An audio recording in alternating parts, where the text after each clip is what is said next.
साधन में पूर्ण श्रद्धा, विश्वास, सावधानी, संलग्नता और नियम, ये बहुत आवश्यक है। नियमावली न टूटने पावे, बिल्कुल पक्का।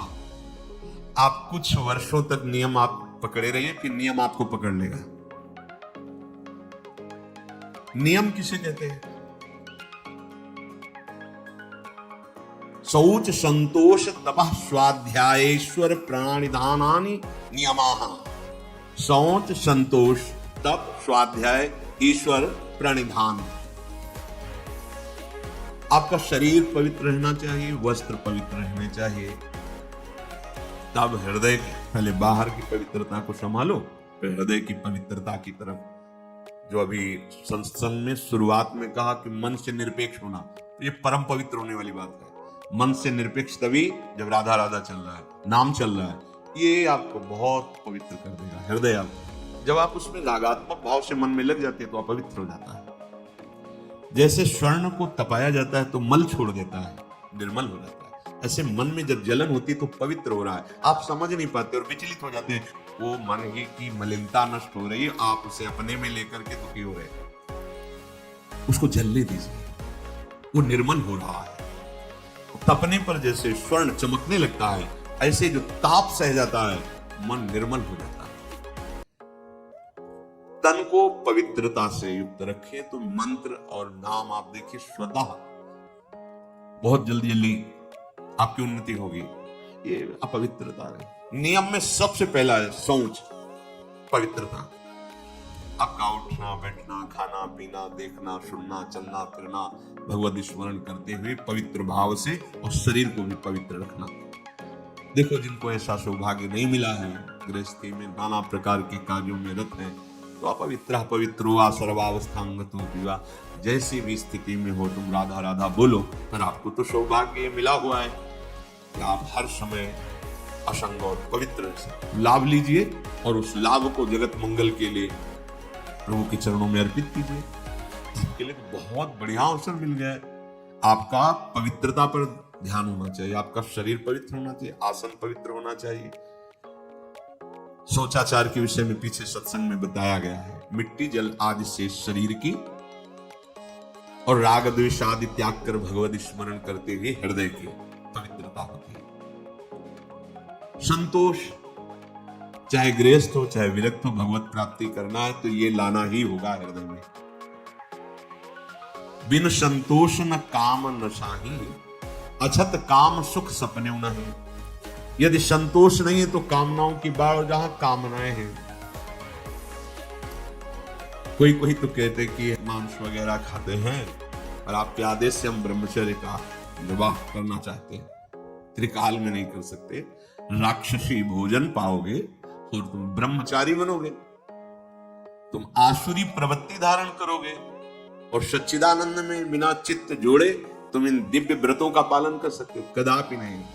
अरे यही तो दुष्टा रसेंद्री, यही तो भ्रष्ट करती है। इसी से सारे विकार शुरू हो जाते हैं। जिसकी रसेंद्री शासन में नहीं, खाना पीना सही नहीं, परमार्थ की केवल बातें करे। क्या राक्षसों को ज्ञान नहीं था क्या? दैत्यों का ज्ञान नहीं था क्या? आप देखो जब वो अपने परिवारजनों को उपदेश करते हैं ना किसी संकट में, तो पूरे ब्रह्म ऋषि जैसा बोलते, ज्ञान है। ऐसा नहीं कि नहीं ज्ञान, बहुत बोल रहे, लेकिन आचरण में बिल्कुल ज्ञान नहीं है, तो इसीलिए तुमको राक्षस कहा गया। तुम्हारे आचरण राक्षसों जैसे हो, कह रहे हो कि हम अमुक अमुक साधन, व्यर्थ की बात। नियम से चलो। सोच, संतोष, भगवत कृपा से जैसी भी परिस्थिति तुम्हें दी गई है, जो भी धन भोजन परिवार जैसा भी या विरक्त मार्ग जैसा, संतुष्ट रहो। जथा लाभ संतोष सदा काहू सो कछु न। बड़ा शांत मार्ग है, बड़ा गंभीर मार्ग है, बड़ा सहनशीलता की जरूरत है। और सही पूछो तो आपको कोई दुख है ही नहीं, आपको कुछ चाहिए ही नहीं। आपके अंदर दुख और चाह जो आई वो शरीर को लेकर, संसार को लेकर आई। इसीलिए आपको संतोष, अगर संतोष धारण करोगे तो आशाएं नष्ट हो जाएंगी। आशाएं नष्ट होंगी तो दुख का नामो निशान मिट जाएगा। आशा ही परमम दुखम, नैराश्यम परमम सुखम। जैसी भी प्रभु ने परिस्थिति दी, जो भी आपके पास, वो भगवत कृपा से उसी में संतुष्ट रहना सीखो। तीसरा, तपह, तपस्या। अब भगवत मार्ग में जो आपको नियमावली दी गई है उसके पालन में प्रमाद नहीं होना चाहिए। ये भगवत कृपा से जो भी सच्चे मार्ग का पथिक है उसमें ये देखने को मिलेगा। कैसी भी दुखद परिस्थिति हो, नियम इतना बड़ा बलवान होता है तो अपने आप उसे समय से, ये पक्का, आप पहले नियम पकड़ो फिर नियम आपको पकड़ लेगा। भारी से भारी कठिन परिस्थिति में भी नियम में बड़ा बल है। अपने आप दिनचर्या को, जिसकी आसक्ति हो गई दिनचर्या में वही उत्तम उपासक है। अगर 3 बजे से आपकी दिनचर्या है तो 2:45 बजे आप आके बैठ गए। 6 बजे जाना है तो 6 के बाद प्रणाम करके सबसे नाम जप करके, ऐसा नहीं कि हम फिर 4:30 बजे आ जाते हैं। 1 घंटा गए तो हम हैं, ये दिनचर्या नहीं, ये प्रमाद है। जिस समय जो आपकी दिनचर्या बन रही है, देखो आजीवन 2 बजे नींद त्यागने का गुरुदेव ने बचपन में अभ्यास बना दिया। समीप ही वो आप तखत पे शयन करते, समीप उठ 2 बज गए, माला ले बैठ जाओ जी महाराज। वो आप बैठने से नीचे, गुरु कृपा से आज तक कष्ट हो या कुछ भी हो, दिनचर्या है वो दिनचर्या है। वही दिनचर्या हमारा भगवान है, दिनचर्या ही हमारा स्वरूप है, दिनचर्या ही हमारी तपश्चर्या है। उसके लिए प्रमाद नहीं होता। अगर शरीर में जान है तो दिनचर्या में बाधा नहीं पड़ती। क्योंकि बड़े बड़े सिद्ध महापुरुषों को, श्री सनातन गोस्वामी जी वृंदावन से गिरिराज जी की परिक्रमा रोज लगाने गए। जब वयोवृद्ध हो गए तो गिरिराज लालजू महाराज प्रकट हुए और कहा, बाबा देखो हम तो हर समय आपके मानस पटल पर छाए रहते हैं, आपका शरीर वयोवृद्ध हो गया, आप काहे को आते हैं, अब आपको परिक्रमा की क्या जरूरत। अब मत आया जी, उसे देखते पहुंच गए। लालजू ने कहा था बाबा क्यों आ गए आप, हमें पीड़ा होती है, आपका बहुत वृद्ध शरीर, प्रभु रहा नहीं जा रहा है। उस शरीर का एक अभ्यास बन गया, रहा नहीं जा रहा है। तो वो आज भी श्री राधा दामोदर जी में चरण चिन्ह, गौ का फूल, बंसी, लकुट, ये चिन्ह रख के दिए कि आप वही 4 परिक्रमा कर लो, पूरी गिरिराज जी की परिक्रमा का स्वरूप हो जाएगा। हमारी बात मान लो, हमारी प्रार्थना मान लो। प्रभु कह रहे जब आप अपने समय, तो जो आपको कष्ट मिल रहा है, तपश्चर्या किसे कहते हैं, जो आपको कष्ट सहन करना पड़ रहा है। मान लो 2 बजे किसी को नींद ना आती हो तो 2-3 बजे तो आ ही जाएगी, 4-5 है, आराम से ठंडा मौसम हो जाता है, बढ़िया नहीं। यहाँ 1:30 बजे से शुरू हो गया है। अब जो नींद का समय तो इसमें जा रहा है। अब ये जो कष्ट आपको सहना पड़ रहा है, ये आपकी भारी तपस्या हो रही है, आपके दुष्कृत नष्ट हो रहे हैं रोज का रोज आप। और हम सिद्ध महापुरुषों को देखा है, ये 2 बजे की दिनचर्या बड़े बड़े सिद्धों में देखी। शैनपुर में तो स्वामी श्री मंगलानंद से 2 बजे पूरा परिकर सहित 2 बजे। अरे भगवत प्राप्ति के लिए जीवन मिला, सोने के लिए थोड़ी मिला, थोड़ी देर विश्राम कर लिया, लग गए दिनचर्या में। जब ज्यादा शिथिलता हुई तो दिन में 1-8 घंटा विश्राम कर लिया। भगवत प्राप्ति करनी है, यहाँ सो के समय थोड़ी गंवाना है, यहाँ भोगों के भूल भुलैया में थोड़ी फंसना है, प्रभु के पास चलना है, अपने स्वरूप में स्थित होना है। तो जो आपको नियम मिला उसमें, वो नियम ही क्या जिसका निर्वाह न करो, और निर्वाह करने में तो कष्ट मिलता ही है। नियम पूर्वक कोई कार्य किया जाए तो फिर कष्ट की परवाह नहीं की जाती है। तो कष्ट ना हो तो नियम कैसा। नियम का वही मतलब है कि कितना भी कष्ट आवे, आपका नियम नहीं टूटना चाहिए।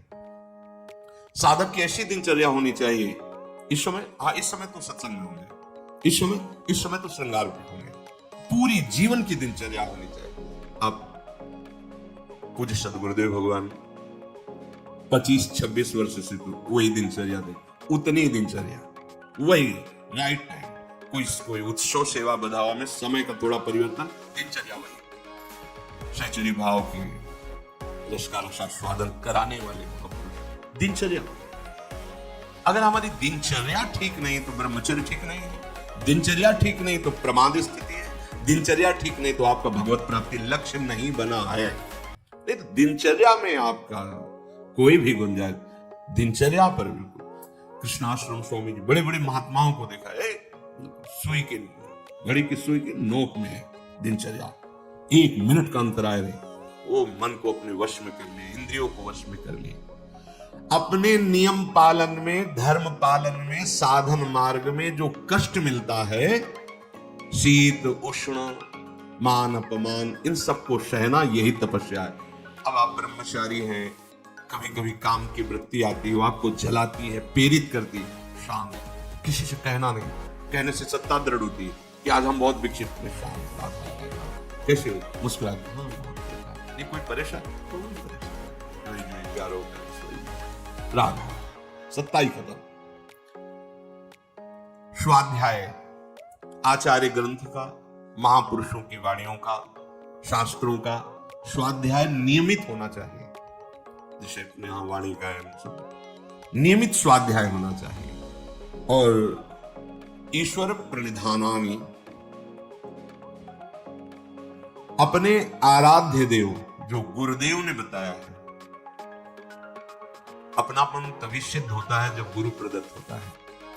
अपनी मान्यताएं बदलती रहती हैं, लेकिन गुरु प्रदत्त, जैसे अपने को गुरुदेव भगवान ने दिया, हमारे आराध्य देव श्री श्यामाजू, और श्यामाजू का सुख श्री लालजू के प्राण श्री लाडली जी, तो लाडली जू के महासुख वर्धन करने के लिए उनके प्राणनाथ श्री लालजू में अद्भुत प्रीति, अद्भुत प्रीति, तद्भावोत्सवता परम भवतु में तत्प्राणनाथ है। हमारी युगल उपासना ऐसी है, गोरे चरणारविंद की ठसक और युगल का उपासना। लालजू में अत्यंत प्रीति है, और कैसे है, मेरी प्यारी जो के प्राणनाथ है, प्यारी जो के परम सुख है, तद्भावोत्सवता परम भवतु में तत्प्राणनाथ। ऐसे श्री श्यामा श्याम की ठसक में हर समय रहना, उनकी चिंतन में रहना, अहम उनके दासत्व में समर्पित हो जाना, अपना उनसे अलग कुछ भी न रह पावे, उसे ईश्वर प्रणिधान कहते हैं। शौच संतोष तपा स्वाध्याय ईश्वर प्रणिधानानि नियमाः। प्रिया प्रीतम से संबंधित सब कुछ है, कुछ भी ऐसा अलग नहीं होना चाहिए। अपने आप महात्मा हो गए, देख लो, कुछ भी ऐसा नहीं खाएंगे जो प्रियाजू को अर्पित न करें, कुछ भी ऐसा नहीं पिएंगे जो प्रियाजू को अर्पित, कुछ भी जीवन में ऐसा नहीं होगा जिससे प्रियाजू का समर्पण न हो। अभी सत्य मार्ग के पथिक बन जाओगे। कई लोग तो ऐसा करते हैं कि भोग लगाने के लिए अलग बनाते हो, अपने लिए अलग बनाते हैं, तो आपकी फिर बुद्धि कैसे प्रभु में तन्मय कैसे होगी? तुम अपनी रसेंद्री को तृप्ति करने के लिए अगर भाव रखते तो उपासना क्या, ये थोड़ी कि प्रभु भूखे बैठे हैं उनको पवा दे, अरे विश्वम्भर सारे जगत का भरण पोषण करते हैं, वो आपका केवल भाव पाते हैं। बाहरी जो शरीर की पवित्रता रखता है उसका वैराग्य बढ़ता चला जाता है। ये जितना आप मलिन शरीर रखोगे उतना ही भोगासक्ति बढ़ेगी, शरीरासक्ति बढ़ेगी। बाहरी इस नियम, शौच रूपी नियम का पालन करने से शरीर पर राग रहित वृत्ति हो जाती है, वैराग्य हो जाती है, शरीर का रहस्य प्रकट हो जाता है, मैं नहीं। पवित्र शरीर रखने से नहीं, टिकाऊ नहीं, इससे राग खत्म हो जाता है। और अंतर से पवित्रता रखने से मन प्रसन्न रहता है, बुद्धि एकाग्र रहती, इंद्रियां निर्विषय हो जाती हैं और उसे आत्मबोध प्राप्त करने की योग्यता आ जाती है। बहुत सुंदर। और संतोष धारण करने से समस्त सुख सामग्रियां उसके अनुकूल हो जाती हैं। रात से देखो, कामना करने से भटकना पड़ेगा और संतोष धारण कर लो तो सारे सुख वैभव आपके समीप आ जाएंगे। संतोष की सिद्धि यही है। और जो अपने मार्ग में चलने वाले कष्ट को सहता रहता है, तब उससे अणिमा लघिमा महिमा दूरदर्शन दूर श्रवण की सिद्धियां अपने आप प्राप्त हो जाती है। ये कोई इस बात में नरेक में इतना कष्ट सह रहा हूं, इसका मतलब क्या? वो बड़ा सुखी हो रहा है, या हम अंदर की बात बता रहे हैं। बहुत ध्यान से समझना। अगर आप कुछ मिनट भजन कर लिए, कुछ मिनट पाठ कर लिए, ठाकुर सेवा कर लिए, कोई परेशानी आपको नहीं। और अगर आपने सोच लिया है कि निर्विषय होकर भगवत प्रेम में डूबेंगे या मोक्ष पद प्राप्त करेंगे, अब होश में रहना। भगवत प्राप्ति के लिए अभी सब ये दुश्मन बिल्कुल तैनात हो जाए। अच्छा निकलना चाहता है, अब एक एक आप क्यों, अब सहनशील सहनशील आशय उदार धीरज सहित विवेकी अब युद्ध प्रारंभ होने जा रहा है, उनके लिए युद्ध थोड़ी होता है।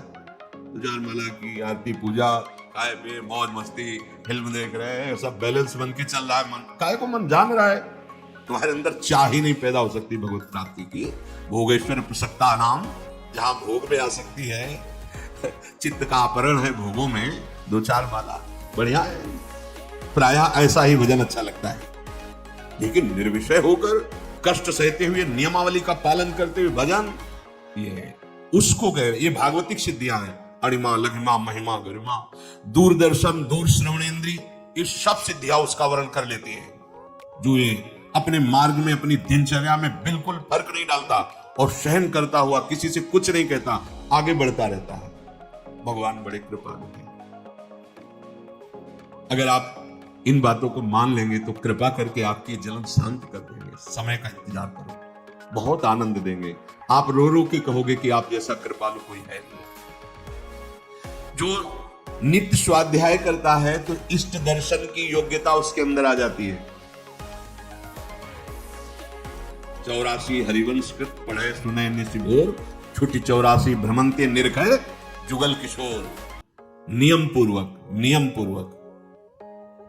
और जो ईश्वर प्रणिधान है वो आगे चलकर समाधि स्थिति प्रदान कर देता है। ईश्वर प्रणिधान, कोई भी वस्तु, व्यक्ति, स्थान, कोई भी वृत्ति प्रभु से अलग नहीं है, सब प्रभु में समर्पित।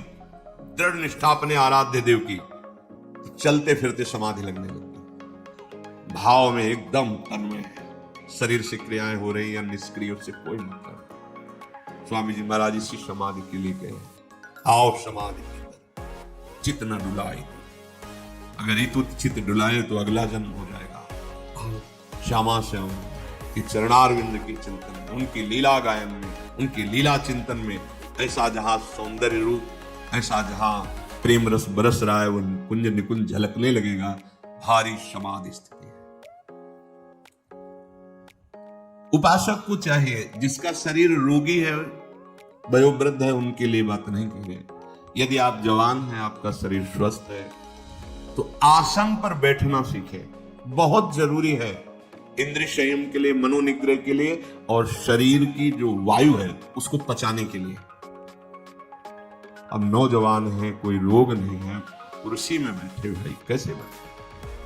आपकी वृद्धावस्था है, आपकी टांगे दर्द कर रही, घुटने दर्द कर रहे, कमर दर्द कर रहे, गृहस्थी से आए हो, बैठो। आप बाल ब्रह्मचारी हैं, भगवत मार्ग के पथिक हैं, या आप गृहस्थ से संयम पूर्वक रहकर आए, तो कुर्सी सुख आसन पर बैठने की चेष्टा ना करें। एक आसन पर बैठे, एक आसन सुखासन से लगा लिया, शांत बैठे। उससे आपके शरीर में जो पीड़ा होगी वो वायु पचेगी। जैसे जैसे वायु पचेगी, शरीर हल्का होता चला जाए, शरीर राग हल्का होता चला जाए, विस्मरण होने लगेगा शरीर का। शांत, जहां हाथ रखते हैं, गंभीरता, शांति, स्थिर भाव तक कम से कम 48 मिनट। 48 मिनट एक स्थिति में बैठे, कई घंटे का पद्मासन या सिद्धासन। 30 मिनट के बाद कष्ट शुरू हुआ, हर नस नाड़ी पीड़ा को, मैं शरीर नहीं, ये भ्रम है, ये कष्ट नहीं, ये भ्रम है। थोड़ी देर बाद शून्य के बाद शांत बैठे रहो। पर वो समय क्रॉस करना जो बहुत कष्टप्रद है, यही तो है सब इंद्रियों को अधीन कर लेना। शांत, हर नस नाड़ी शुद्ध वायु, जो वायु दोष पैदा करने वाली, वो भस्म हो जाती है उससे। कब आपकी वृत्ति संभलेगी? यही तो समय। अगर आप सत्संग में बैठे हो, लगाया आसन और बैठ गए, या तो वक्ता की तरफ दृष्टि या नासाग्र दृष्टि। ये इस समय जो अपना सत्संग होता है, आंख मूंद के सुनने वाला नहीं है। आंख मूंद के तो फिर नींद आ सकती है, आलस्य आ सकती है। या तो नासाग्र दृष्टि और या तो वक्ता की तरफ एकाग्र दृष्टि। आपका शरीर स्वस्थ है, आप जवान हैं। आसन बहुत आवश्यक है, बहुत आवश्यक है। आपका शरीर स्वस्थ है, आपका भोजन कम हो जाएगा आसन में बैठने पर, क्योंकि डरोगे। अगर अधिक भोजन पा लिया तो आसन में नहीं बैठ पाओगे, पेट बड़ा हो गया तो आसन में बैठ पाओगे नहीं। उचित आहार, अपने आप सब ठीक होने लगेगा। आसन हम कहते हैं ना पद्मासन लगाओ ना सिद्धासन लगाओ, तो ऐसी पलथी हल्थी पलथी जैसे पलथी मार के बस अब ऐसे रख दिया हाथ में, शांत बैठे सुन रहे। अब दर्द हो रहा है तो चुपचाप नाम जप करते हुए अपने मन को लगाने की चेष्टा करो सत्संग में, नाम को चुपचाप सब हो, सहते सहते अभ्यास हो जाएगा। अभ्यास हो गया तो भजन में डूबने का अवसर आने लगेगा।